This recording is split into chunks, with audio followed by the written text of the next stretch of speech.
And today I'm talking about Onesimus, A Quest for Freedom, which was released, unless I'm mistaken, in 1992. It is a sort of Christian video game. Interestingly, you can see the names of some of the apostles and also Noah and Adam in the high score. It comes with a noisemaker. The noisemaker makes lots of interesting sounds. If you turn off the musical soundtrack, it makes a pretty fun little drum machine. And I'm gonna probably play through the entire game. I'm gonna play through the whole game and show you some of the. There's the dope fish down there. I don't think the dope fish had actually come out yet, so it's kind of a proto dope fish. I think the dope fish evolved from that creature down there. And I'm gonna be showing off some of the interesting bugs and things as well, and hidden secrets and stuff. So lots of interesting stuff. This is a Christian-themed game, themed after the book of Philemon, which is the shortest book in the Bible. So throughout the game, you read the entire book, basically. It goes through the whole book, although the gameplay is set in a period before the actual book is written. So these messages sort of show what's going to happen with Anessimus in the future, rather than what's already happened. And I'm going to have some comments to make about the basic ideas of doing Christian video games and Christian products in general. But one thing I can say up front is never force people to read things using a timer. That is just punishing. If people are interested, they'll read it. And if they aren't, you're not the boss of them. Oh yeah, it has a little animation if you sit there waiting long enough. I wanted to show that off. So, oh yikes, I got hurt. People say it's weird that this is basically a clone of Jill of the Jungle, the game by Epic Mega Games, one of the first flashy VGA shareware platformers on the PC in the early 90s. Came out basically right after Commander Keen. And people make a big deal of the fact that Anessimus sounds the same as Jill. They both sound like a cartoon character who just dropped a load of bricks on his foot, to me. So I don't know why people think that sounds feminine. Oh, here's a bug. If you play with the Switch, it makes the graphics go out. I shut the gate and then I committed suicide. Committing suicide is the only way to get all of the points in a Christian game. So yeah, lots of violence in this Christian video game here. Some of it self-inflicted, which is kind of messed up. As you can see, the secret's now open. So I've seen other people play this on YouTube, and they don't get this secret. I don't know how you could miss it. It's kind of obvious, but oh well. Well, I guess they just, I guess people are busy. I played this game for hours and hours as a kid.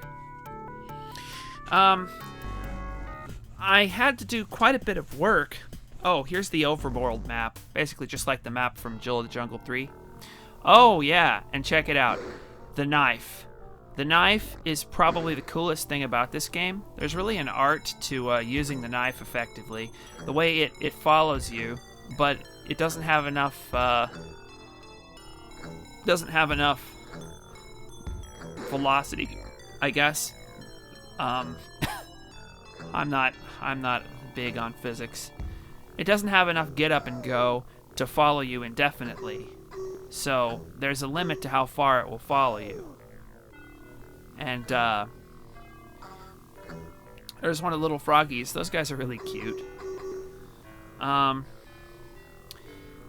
Anessimus is actually missing some of the features that's in Jill of the Jungle, like the ability to turn into animals. Didn't make it into Anessimus, which is really too bad because that was one of the funnest parts of Jill of the Jungle. course, I knew about Anessimus before I knew about Joel of the Jungle as a kid, because, Christian video games. This is actually one of the better Christian video games, mostly because it just blatantly steals from Joel of the Jungle. Well, it doesn't steal exactly, it licenses. It licensed the Joel of the Jungle engine and assets and everything. It's actually developed by the same people as Joel of the Jungle. It just paid them to make a version of it themed after this Bible theme. And not themed particularly well, because there's some historical anachronisms that show up later. But yeah, as you can see, the knife kind of has an art form to it. You have to get your timing exactly right. As I was preparing this, I did a test run. It took quite a bit of work to figure out how to convert DOSBox footage so that it will look sharp on YouTube. And I hope it's looking sharp because I put in quite a bit of work. And some of the work I did to figure out how to get that done, I had to write a script to convert with FFmpeg. And part of the work to get that done, I had to test whether my technique for upscaling the pixels actually worked to result in a video that actually looks sharp on YouTube at modern resolutions, because DOS is at 320 by 200 pixels, and YouTube's smallest blurs the game horribly. You can kind of see the graphics don't go quite as high as you can jump, and I try to highlight all the places I remember where that happens, where the graphics don't quite go high enough. Anyway, so I uploaded some footage without this commentary just to test out the technology, to make sure that it looks sharp, and it was an unlisted video, but it got hit with a copyright infringement, and I felt that was pretty ridiculous. It's actually from the composer of the game, or his label, which would be let me look at his name. I have it up here. Dan Froelich, or his label. So I'm not sure it's him. I mean, it might be the label that is of his indie bands. Have used YouTube's Content ID system to take away the ability to monetize videos featuring Joel of the Jungle or Onesimus footage if the musical soundtrack is turned on, which is pretty ridiculous. Should we have to clear every single sprite and background and character and level design and sound effect and background music with every single person who worked on a 20-year-old game in order to be able to monetize it on YouTube? I think it's actually 23-year-old at this point. That's just obviously not reasonable, and I plan to contest it if the revenue is taken away from this video, monetizing this video. There we have a sort of interesting spot where you can actually stand in the water. Not very many places where that is doable in the game. And the new weapon, the rock. You just got two new things. The rock, which is basically a replacement for Jill's throwing star. Much easier weapon to use. And the spring, which makes you jump higher. Pretty obvious.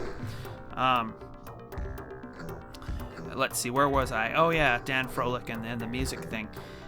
So even though I'm not making any revenue yet because my channel's new, yeah, I plan to contest that copyright if this video actually gets hit with that same copyright, because that's ridiculous. I should totally be able to do a commentary on Anessimus and be able to monetize that on YouTube.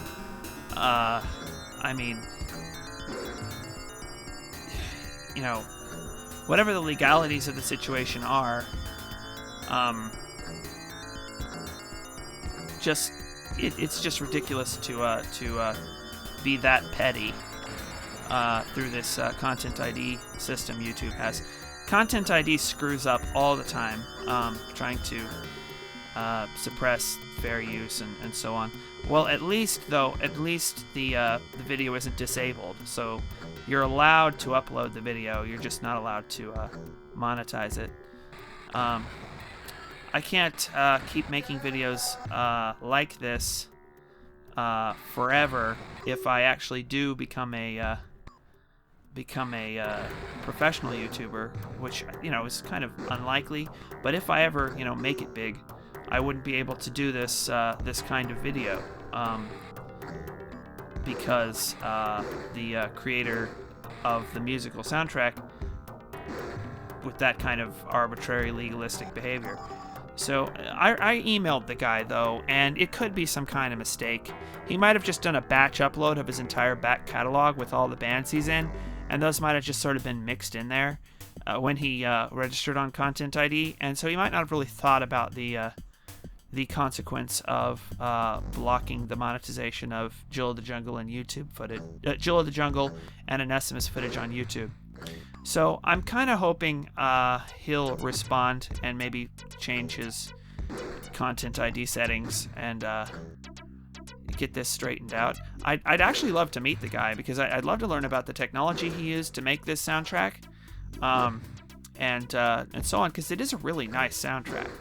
There's even a cover of Amazing Grace at the end of this game, which I believe was specifically composed for Onesimus. It wasn't copied from Jill of the Jungle. So there's that. Some of these levels are not as good as the levels in Jill, but there's a few that have some minor improvements from Jill. So just it's interesting to see some of the differences.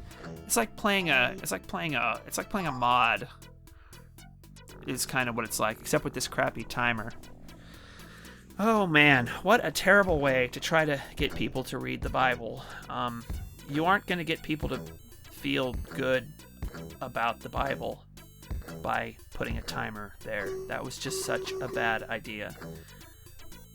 On the other hand, though, I mean, the idea of licensing an existing game engine to make a Christian-themed game, I don't think that's a bad idea. I mean, Anessimus is a fun game, and I would have reviewed it positively, even if I didn't know that Jill of the Jungle existed, which I didn't for years, actually. Well, actually, it must not have been that many years, because I did have the Epic Pinball table.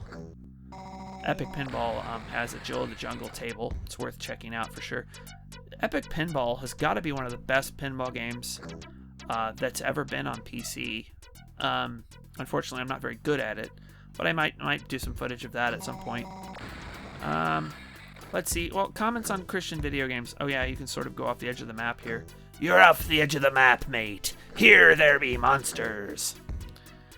Oh, look, the bridge appeared. Must have been triggered by going past some spot on the map.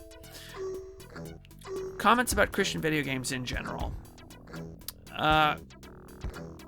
Christian video games, they have to avoid sort of two equal and opposite problems. On the one hand, they don't want to, well, first of all, they have to be both Christian and video game.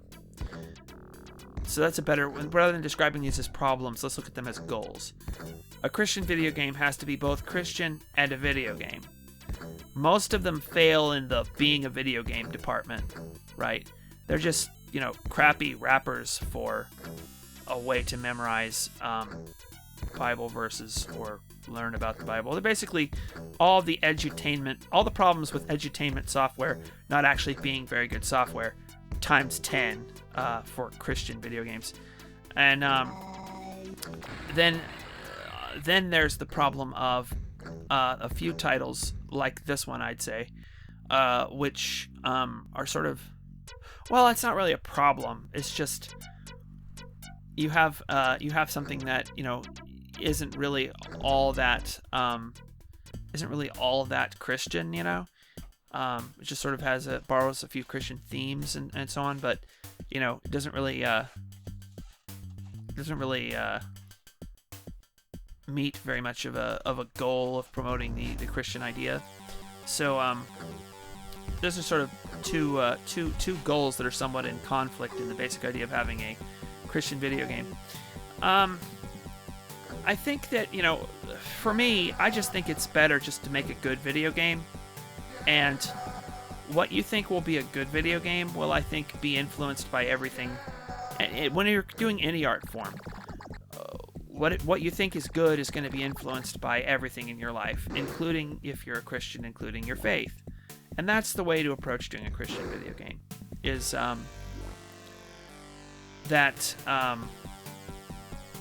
it's an expression of your ideas, you know, rather than being a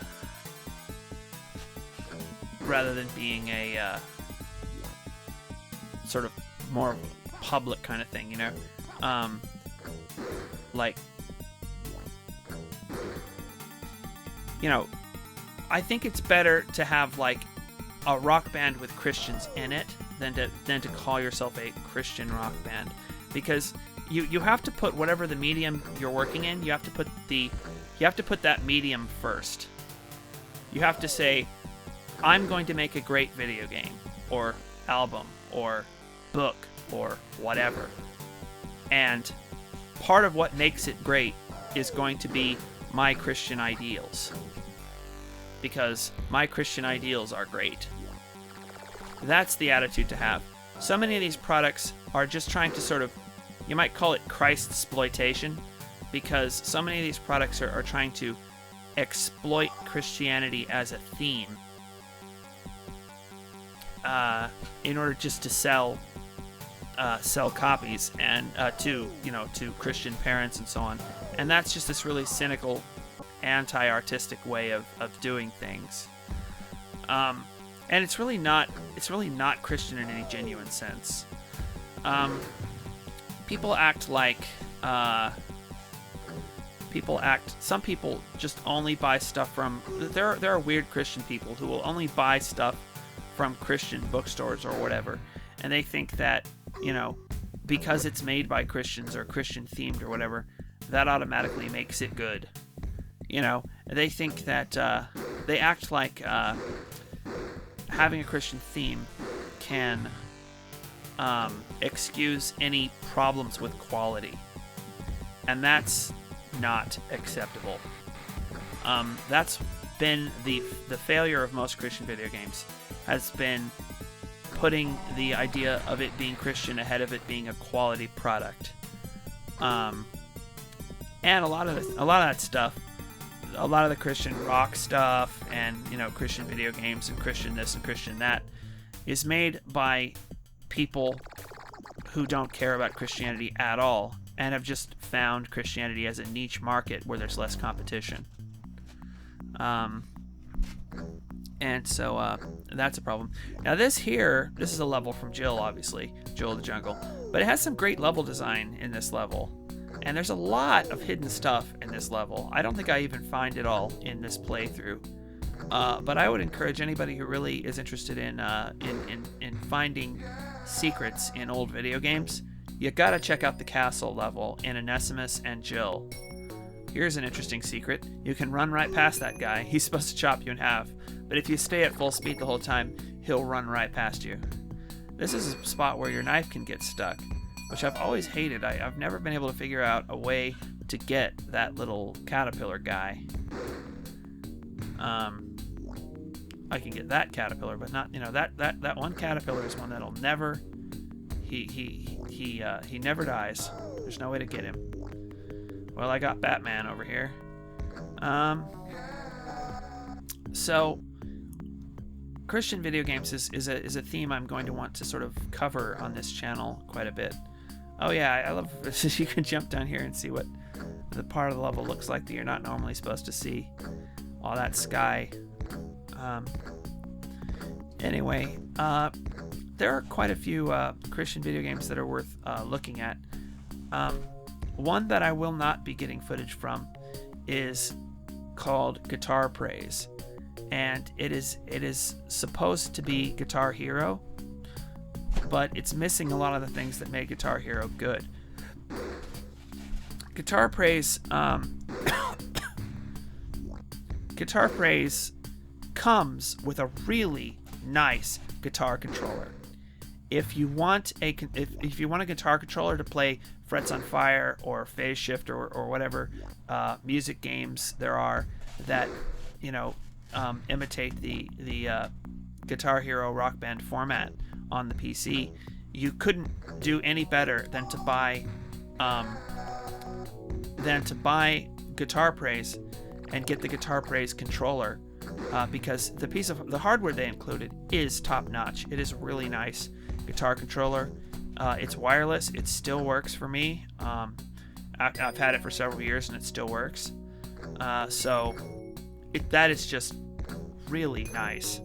And that's the only positive thing I have to say about Guitar Praise, because they're missing one of the most important things about Rock Band and Guitar Hero games, and that is multi-tracks. They don't have the multi-track masters to their set list in the game. Oh yeah, there's this interesting series of jumps here. All the jumps are just the right size for the character. Must have taken forever to make all these be all the right distance from each other and so on for the level designer. I can imagine somebody must have gotten really expert at jumping by the time they made this section. The last jump is the hardest. Well, anyway, what was I? Oh yeah, Guitar Praise. The problem with Guitar Praise is they don't have multi-track masters. So what they did was they laid down an extra guitar track on top of the album mixes of the various songs, which sounds like crap and isn't the part that people actually want to be playing on their plastic guitars. So it's just really bad. Oh, by the way, you can fall down in between the towers and get into an unwinnable state in this level. So I didn't show that because then I'd have to save and load and so on. So I was too lazy at the time. By the way, I'm just watching this and talking, so I'm not playing this at the same time. I'm not that good. But Guitar Praise, it's just a cheap cash-in on the software is utter crap. It won't even run on your computer at the right speed without all kinds of tweaking and the stuff that ordinary non-computer experts aren't going to be interested in messing with. So it's just terrible software with terrible content. So if you buy Guitar Praise, the guitar is really nice. They have their hardware correct, but their software is horrible. And this goes for most Christian video games. Most attempts at Christian video games are absolutely horrible. And when I find an exception, I would love to feature it on this channel. Another Christian video game I'm going to be looking at showing off is Captain Bible in Dome of Darkness, which actually came in the same box as Anessimus. I got Anessimus in the Family Bible Game Collection, which has a bunch of early 90s Christian video games on CD. And the thing is, they didn't just have one CD for all of the games like they could have, because the space on the CD, this game fits on a floppy disk, but it comes on one CD, and all the CD has is the contents of that floppy disk. It's pretty crazy. They could have fit all the games in the Family Bible Game Collection on one CD, but they have them on 5 CDs for the 5 games or whatever it was, so that they can put 5 CDs on the box, which is pretty hilarious. But yeah, it has Captain Bible, Onesimus, Conflict in Jerusalem, and what else? 2 other games that don't really matter. I think one of them's like Bible Builder or something like that. Another one's like Bible Baseball, I think, or something like that. I forget. Some Onesimus, Captain Bible, Conflict in Jerusalem, and 2 utterly forgettable titles. I really want to show the other 2, Captain Bible and Conflict in Jerusalem, on my channel sometime soon. All of these sort of show different things that Christian game developers have run into, trying to combine the idea of the Christian faith with video games. Captain Bible is, I think, the most successful at attempting to combine the 2. It's still pretty awful in some ways, but then again, it was an early 90s video game, so all early 90s video games were pretty awful. Well, not all, but most. So you have to give it credit for that. But still, the writing would have been awful even for the 1960s, as far as the dialogue in Captain Bible goes. So there's that. I mean, it being Christian or religious is no excuse for crappy writing. Just ask Orson Scott Card. And that's been a big problem for a lot of religious-related projects, is they think that piety excuses crappy writing, or just crappiness in general, and it doesn't. I've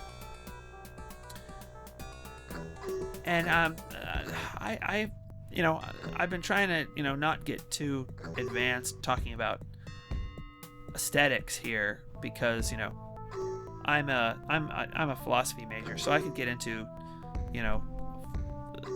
philosophy of aesthetics stuff about this, but I kind of think that would kind of bore the video game audience, so I'm trying to stick with, understandable terms and so on. But yeah, you have to have a devotion to your craft, whatever your craft is, and no amount of religious piety will make up for a lack of devotion to your craft. And I'm not saying that the developers of Onesimus lack devotion to their craft. That's the thing. Onesimus sort of wasn't really made by Christians. It was licensed by Christians. It was made by Epic Mega Games. I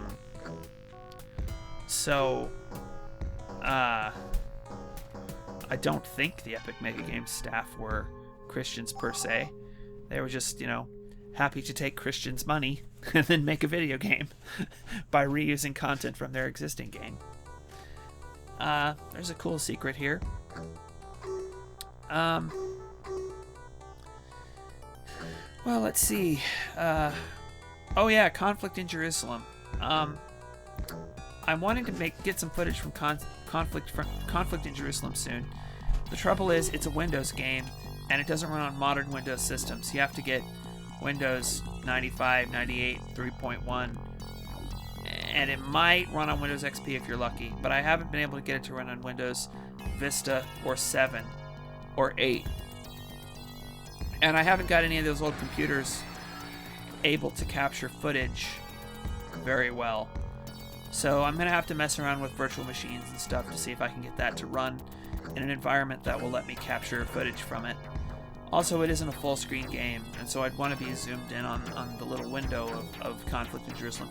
Anyway, enough about the technical problems. Conflict in Jerusalem is a Myst-style point-and-click adventure game with absolutely brilliant writing. It is just the writing in this game is incredible. It has a great plot and characters, and it's actually a pretty exciting sort of situation they place the player into. The trouble is it's got MS Paint graphics. I mean, Conflict in Jerusalem, it deserves to be a novel, but its graphics are horrible. I mean, even for the time, its graphics were horrible. Oh, yeah, right here. This is something really interesting that I'm trying to do right here. If you have two knives in Anessimus and you throw them around a lot, you can sometimes get the inventory system to screw up and give you a third knife, or a fourth knife, or any number of additional knives, which I exploit for great justice later on in this video. But I've gone over in my head, why would that happen? What could possibly cause that to happen? What kind of programming error could cause that to happen? And I have not been able to come up with any kind of, explanation. I'm a programmer. I'm just trying to think, how would I don't have the source code, but I've been trying to think, how would I code this, and what kind of mistake could I have made that would cause this behavior? And oh look, I got 3 knives. See, it just happened. I can, now I have 3 knives. It's possible to make 4. I don't know if I'm gonna mess with that right now though, but yeah, once you have 2 knives, you can make 3. I cannot for the life of me understand what could possibly cause that kind of behavior from the game. Oh, I missed him. This guy is really hard to take out. I've gotten him before, but he is really hard to get.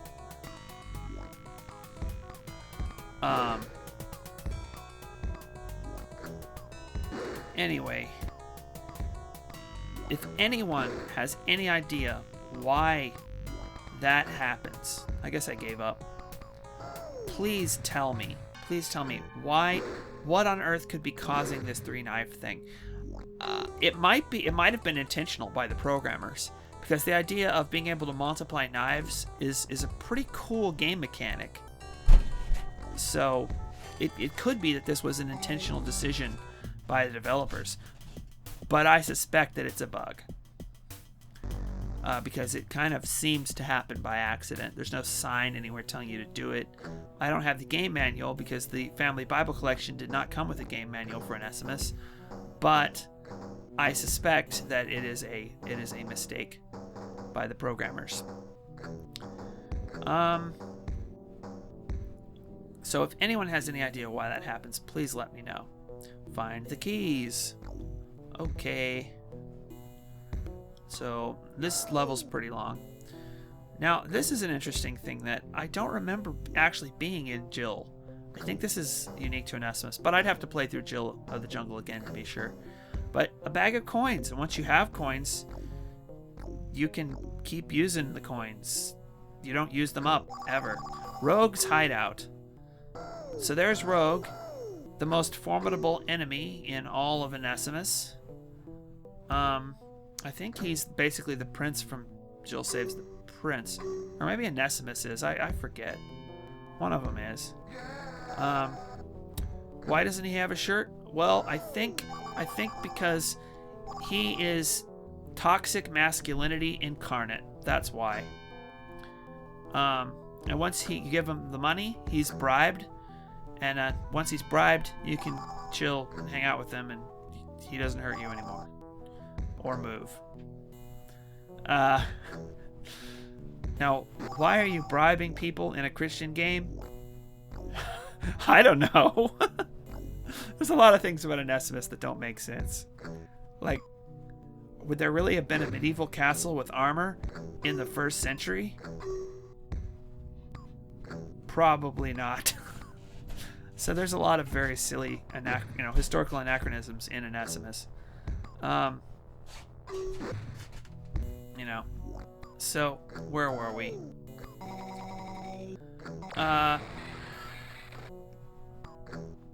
Oh yeah, the multiplying knife thing. Yeah.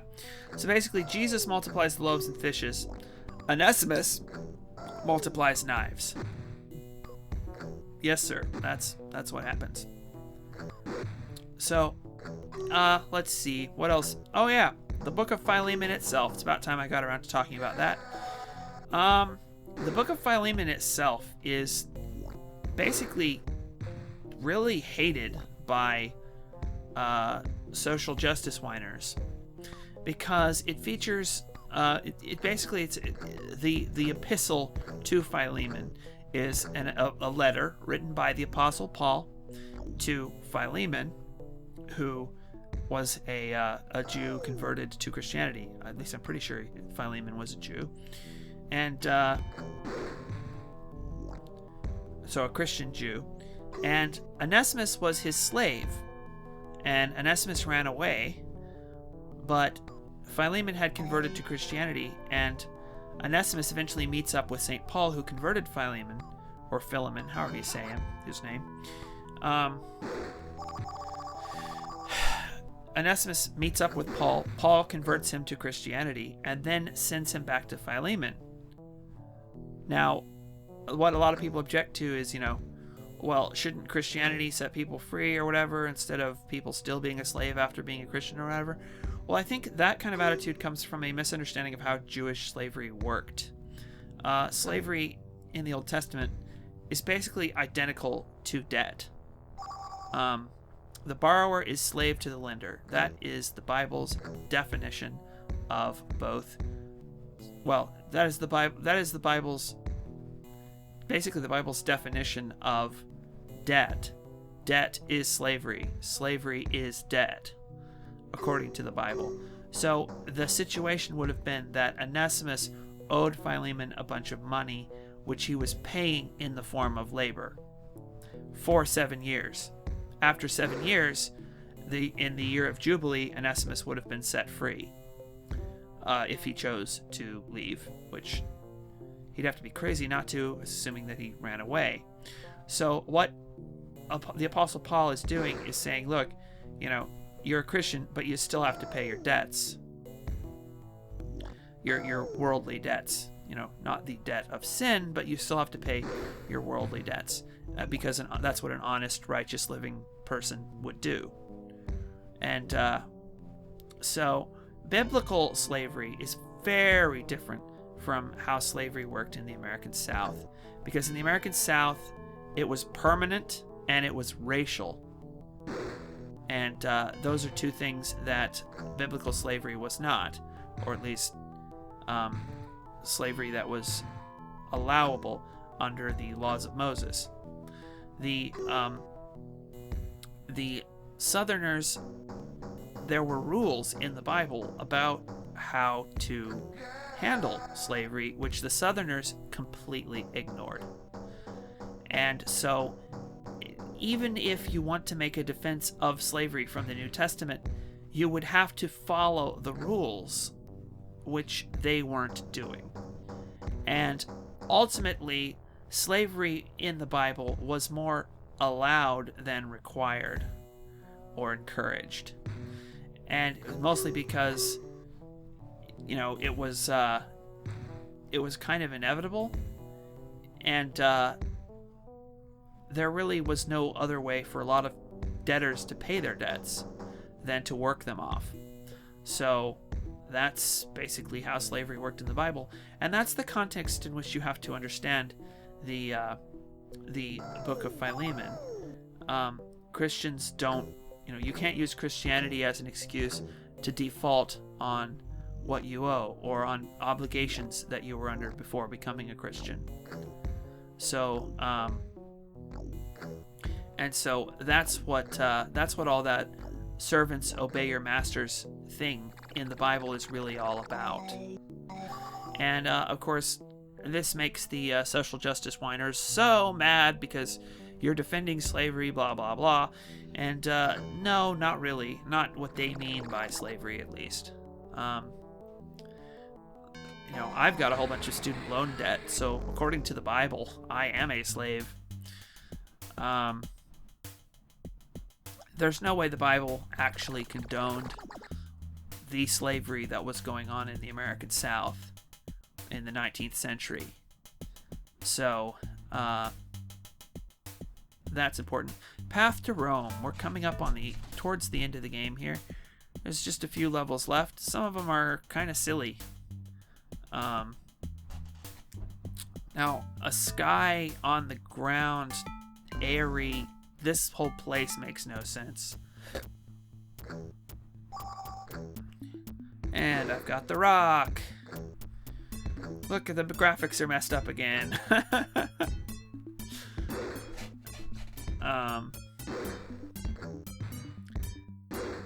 Yeah, this is the kind of... The funny thing is, you can buy stuff in bundles, like Humble Bundle and Groupies and Indie Gala and Indie Royale and all those.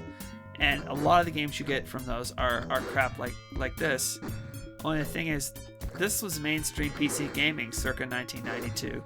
So, all that graphics screw-ups and stuff, that was all allowed back then.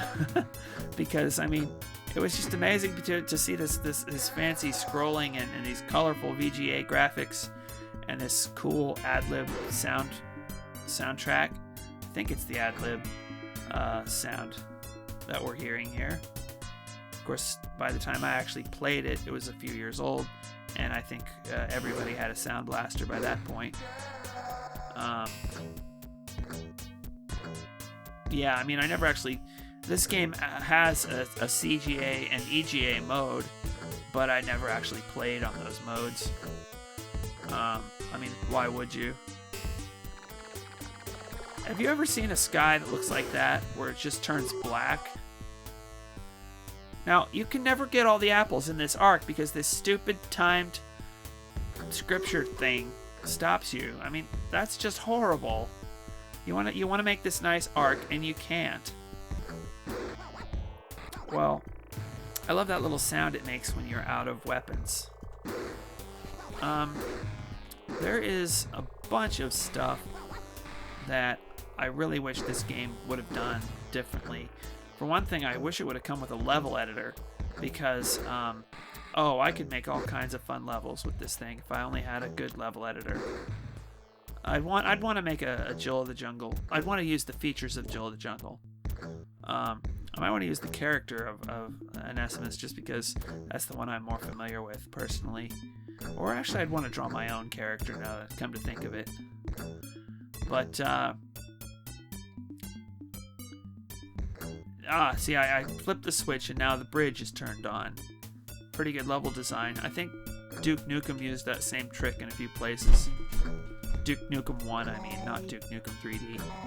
Yeah, Duke Nukem used to be a platformer before he went to be a 3D shooter. The old Duke Nukem platformer is definitely worth checking out. I love this groovy little song by Dan Froelich. I just wish he would have more sense about YouTube monetization. Alright, Onesimus discovers a forest. You think? I mean, where have all the places we've been so far? Have we not been to a forest yet? I just killed the bees before they could come after me. Those bees are annoying. First, I hear the bees are dying out. I keep hearing that. There's this thing called colony collapse syndrome, I think it's called.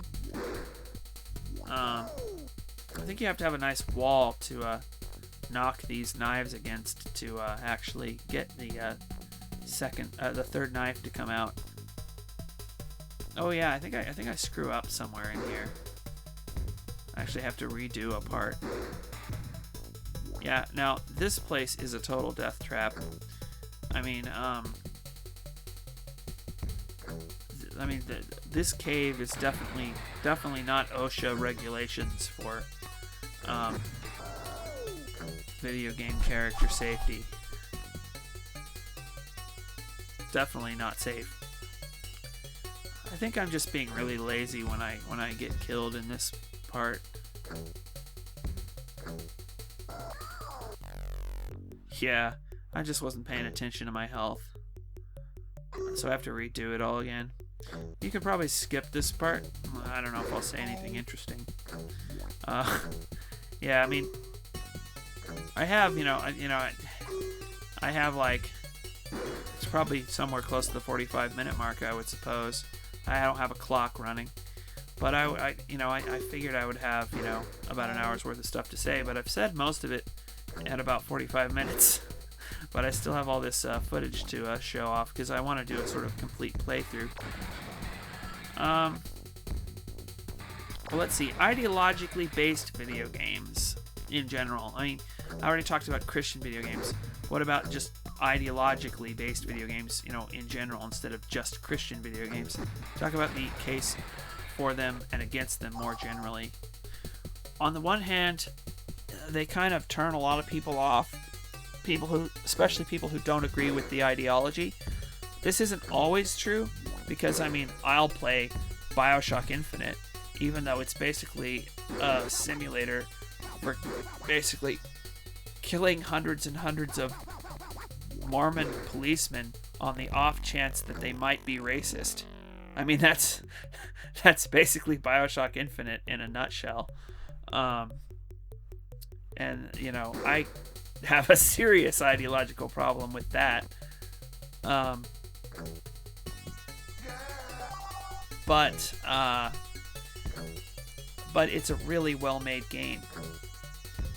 I mean, I have to be honest, BioShock Infinite is a beautiful game. The graphics are beautiful. And really, it's almost like two different teams worked on it. It's like there was the team that really loved the time period, and there was the story team, and they were kind of at odds. And And really, the whole Bioshock series, its mechanics are at odds with its ideological payload all the time. Like, the whole thing about Rapture is about how, what are they called in the first Bioshock? They aren't called Vigors, they're called Plasmids, right? Plasmid abuse caused the downfall of Rapture. And it's all about how the sort of god complex of having these superpowers drove everyone mad, and they are the problem. And how do you solve this problem? Why? By using a whole bunch of plasmids. Wow. I mean, didn't someone think that one through? I mean, just you use all the plasmids. Every time you can get a plasmid, you should use it in Bioshock, because you have this huge advantage in the game. I mean, what? And you can actually get more of the I think it's called Adam, by basically killing the little girls. It's horrible. I mean, it really is. Some of the stuff that's in Bioshock, the Bioshock games, is pretty horrible. And it's like, didn't they think this through at all? I mean, there's a lot of real big screw ups especially in the philosophy department. And that was Rapture. Columbia is even worse, because Columbia is basically, it looks beautiful. You know, it looks like it would be a wonderful place to live. So, you know, that is constantly undermining the condemnation of the people that they're trying to do in Bioshock Infinite, because you almost want to move there anyway, because it's such a beautiful place, you know. And they spent so much time making it look beautiful that that is completely at odds with the message of the game. It's kind of like that in a lot of left-wing video games. Do you ever notice that the right-wing bad guys are the only ones who ever get anything done? Like Final Fantasy VII. Who made the materia? Who made the awesome-looking city? You know, who made Cloud's cool motorcycle and Cloud's sword in Final Fantasy VII Advent Children? I mean, all the cool stuff was made by the right-wing corporate bad guys. I mean, all the iconic stuff that we associate with Final Fantasy VII, it is all Shinra stuff. I mean, you know, you'd think that they'd want to make, you know, the right-wing bad guys look incompetent. They can't even manage to make their right-wing bad guys look incompetent, because they're the only ones who ever get anything done. So yeah, left-wing ideological video games have a huge problem in that department. Now, this particular level of Onesimus and the corresponding level in Jewel of the Jungle, I think represents a huge missed opportunity, because there's all kinds of mechanics that could have been developed by this higher jump height, and having a lower jump height for part of a level and then a higher jump height. And this level really fails to explore those in greater depth. I mean, this engine, it wouldn't take any engine changes. It would just take a little bit better level design. So, yeah, when level design fails, I mean, fails to live up to the potential of the engine anyway. That's kind of a big part of. So there's a mixture of good levels and bad levels in this game. And this is a good level, but it's not big enough. We really ought to have more excuses for using that jump height. Like a situation like that where you have to go up to hit a secret switch that you can't reach without the springs, for example. Or a place where you have to do that crossy falling thing I just did. Just all kinds of mechanics that just aren't used. Try combining the fighting of the frogs with that. Now this snake is a real pain to kill. So I'm now going to demonstrate what happens when a totally OCD person plays video games, old video games. This is OCD old video games. Check it out. You have to get the entire snake because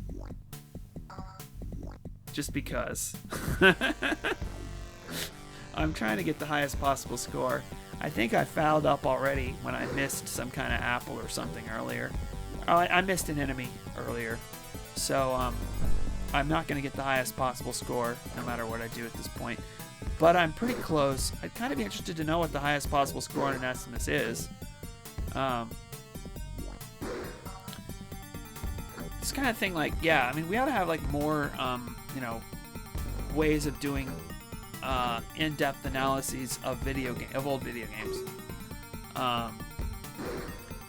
Like people saying, we want to study video games and stuff, what makes them good, what makes them bad, so that we can make new ones with, new emerging technologies that capitalize on, on what works and get rid of what doesn't work.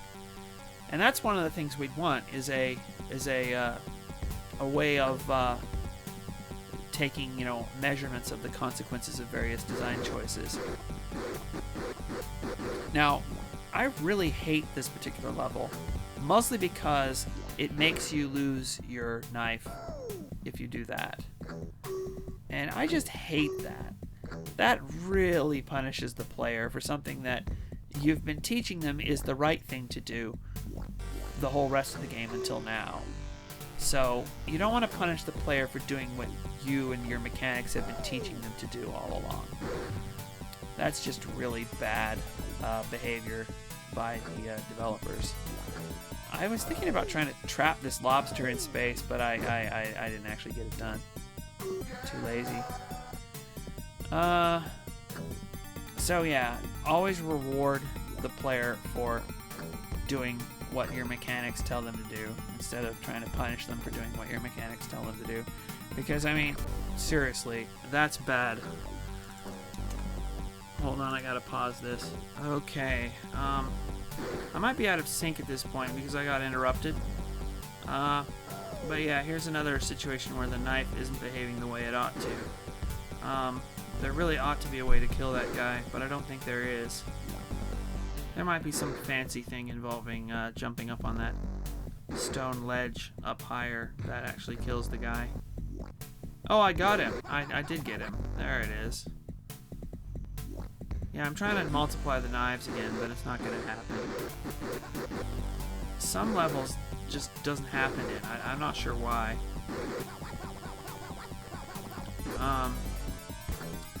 I still haven't managed to think of an explanation for why that might happen.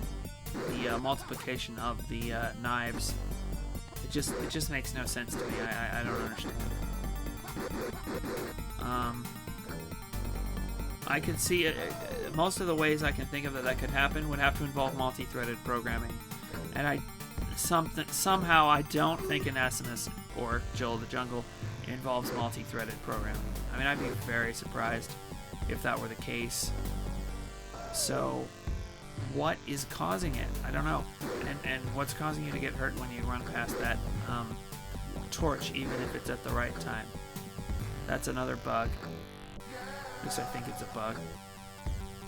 So, yeah, there's a few spots in which the rules aren't quite consistent in Anessimus.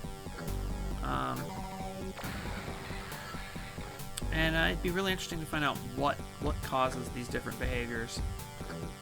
I've been thinking, if I ever make a platformer, that I really ought to add a mechanic where you have to multiply your knives like that, and even a tutorial that shows you how in an early level, so that you have to do it a whole bunch. Like, if you run out of knives, that's bad or something.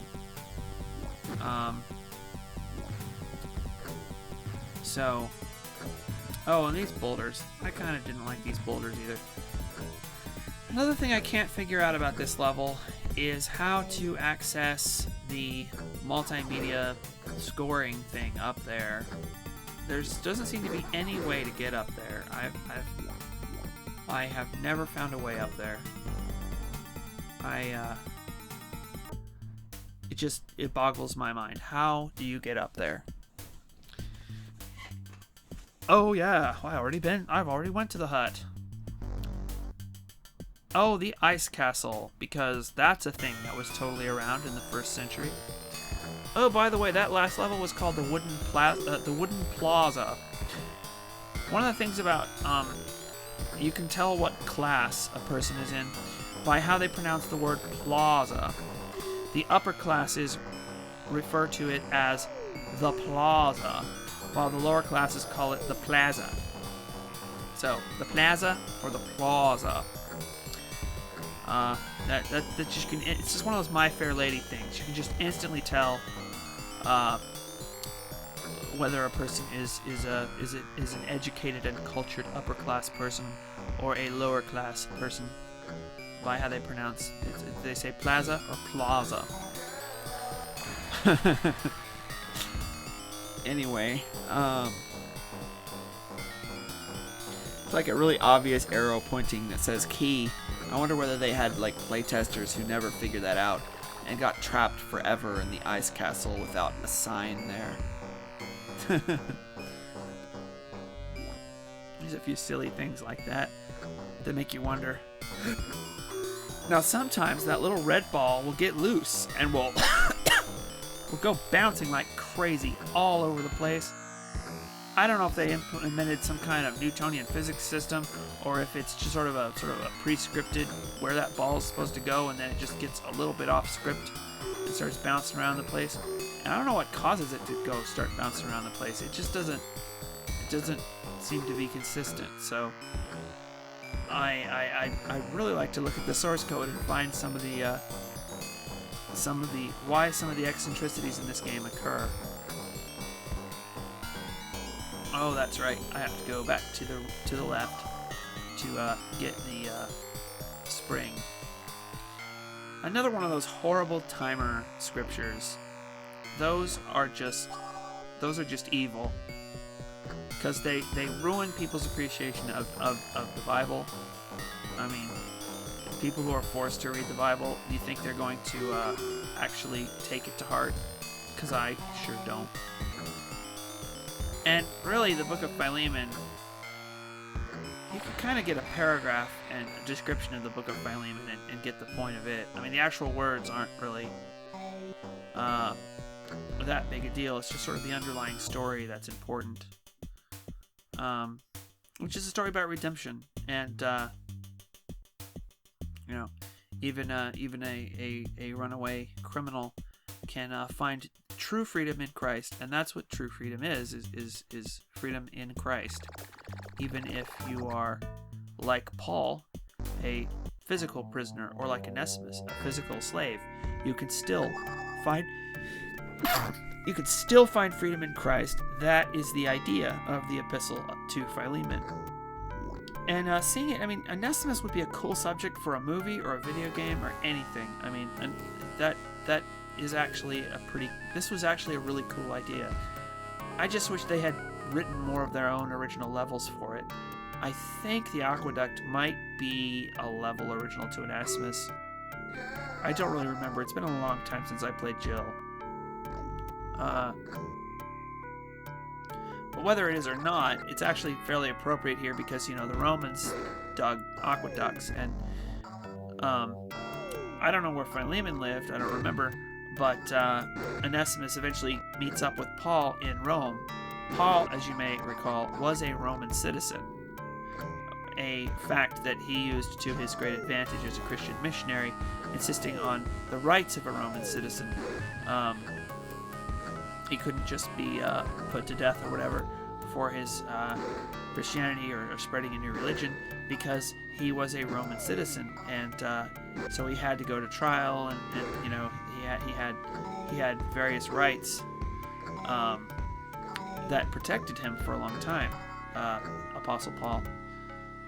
So it's just, there's all kinds of interesting stuff about Paul and Onesimus and Philemon that's worth looking up.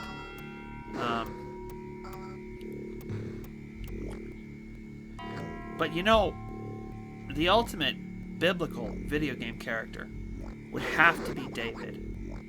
King David, or Samson, but mostly King David. I mean, King David, he was the James Bond, the Arnold Schwarzenegger, and basically all rolled into one of his day. I mean, King David, he was a spy and an action hero and just all of the above.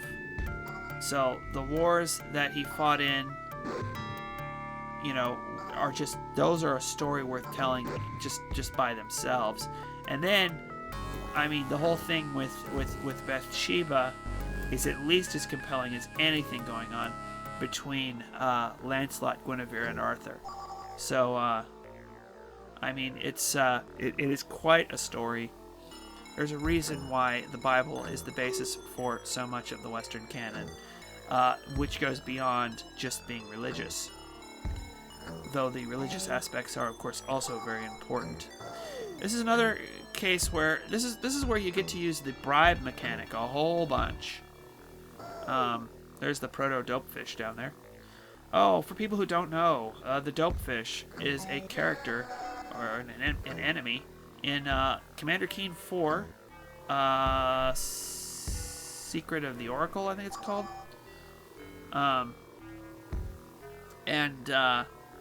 It's basically, its description was, if I recall, the second dumbest creature in the universe, whose thought patterns consist completely of only 3 ideas: swim, swim, hungry. Those are its only thoughts are swim, swim, hungry. And it makes a really goofy face. I mean, it's just the Commander Keen art was just beautiful. I wish they had kept the id Software. I wish they'd kept making Commander Keen games. I bet they could have made a really awesome 3D Commander Keen shooter in the Wolfenstein engine if they'd kept at it, or even used the Doom engine to make a Commander Keen game. That's basically what Check's Quest was. That's another thing I want to show on this channel. Check's Quest, to talk about the concept of non-violent video games. Not that I want to ban violent video games or even want to stop people from making violent video games. In fact, I might make some violent video games myself.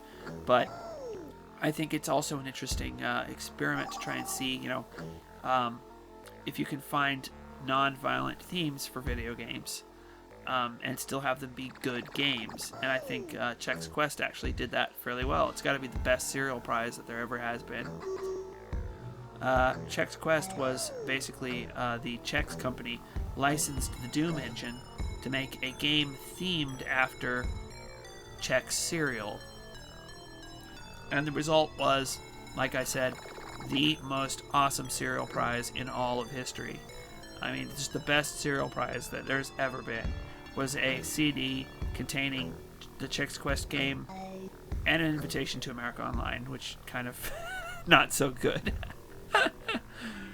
Yeah, I mean, seriously, all those America Online CDs, where did they go? Is there like a magical land where all the America Online CDs retired to? Well, anyway, we're coming up on the end here, and yes, the final level. Now, I'm saving my game. This is Rome. And the reason I'm saving my game is because I want to show how you can finish the game without playing this level, and that is by skipping it. And now I'm going to play this level because it's a pretty cool level. But I just thought it was pretty funny that you don't have to play this level if you don't want. But yeah, check out my awesome knife ninja skills. Now, this particular level is a lot more prone than the other levels to the knife multiplication effect, which I'm going to show off later. But yeah, it's actually a pretty fun level. In fact, I just did it just now without even noticing it. And there's Rogue. I don't know why he's here. He must have followed us all the way from that other level.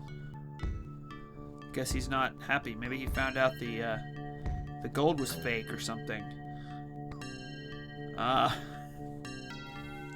There's not really ever much of an explanation for his presence in the game. Or why there aren't more people. Why is he the only other person you see besides St. Paul? Yeah, there's a lot of unanswered questions about this game. Now, it is really hard to jump over these bouncing balls. But I'm just wondering, where in the 1st century would you have to, you know, in Rome, would you really have to avoid these bouncing green balls and then climb up chains to get where you're going? I mean, that... Just how? I guess that's like asking about, you know, does Mario get a headache from pounding all those question mark boxes with his head? This is another little secret over here where you get a bunch of apples. Get yourself healed up after all those, Oh yeah, there's another graphic screw up there in the corner.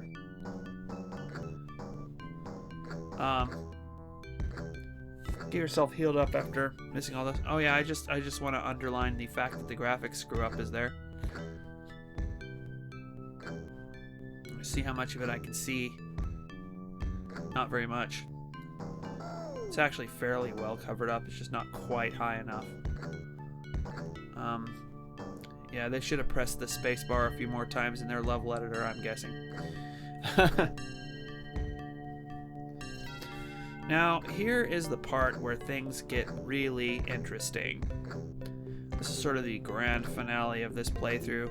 I'm going to take it to the next level, the max. I'm going to show you all the engine screw-ups in this game at once. Well, I don't know. I'm going to show you a bunch of them. This is why I should get hired to be a game tester, seriously. So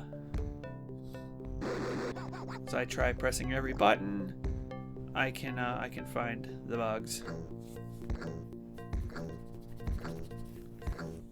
We're also going to show how Christian video games really are violent. Yeah. So Jack Thompson, I mean, he must have had a point, because this is about to get seriously violent.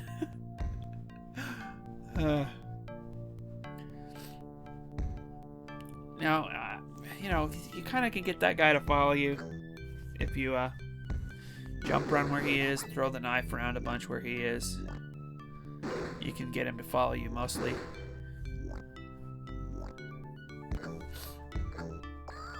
So here he goes.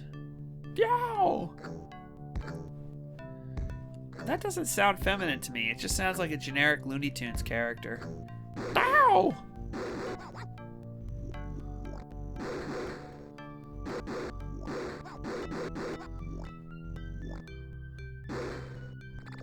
But that might be because I heard Anessimus saying it before I ever heard Jill saying it.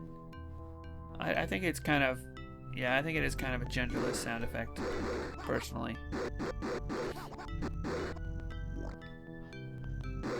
Check it out. I'm just making so many knives, it's crazy.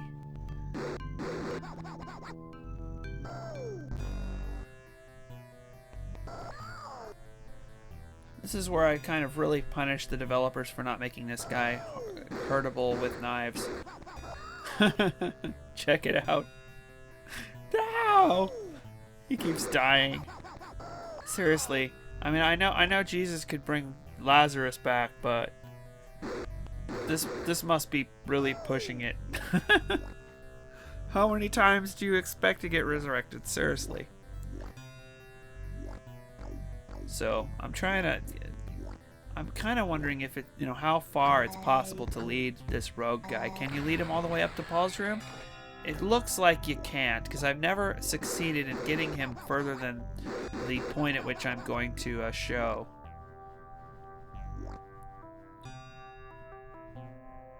And yeah, he goes away after that. House of Paul.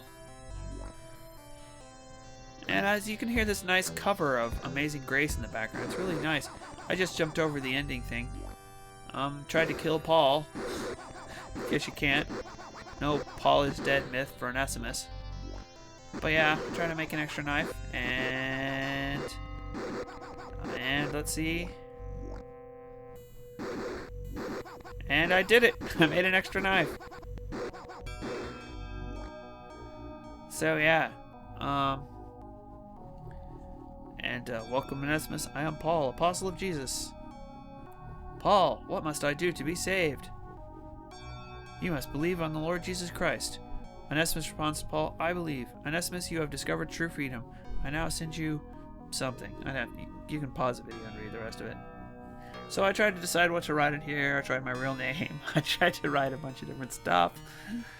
Stupid game. That's a high score I always try to type in. Stupid game. Thanks for watching. Subscribe, like, and all that stuff.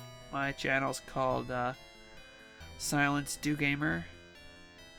And I'm going to be covering old games and new games and all kinds of games.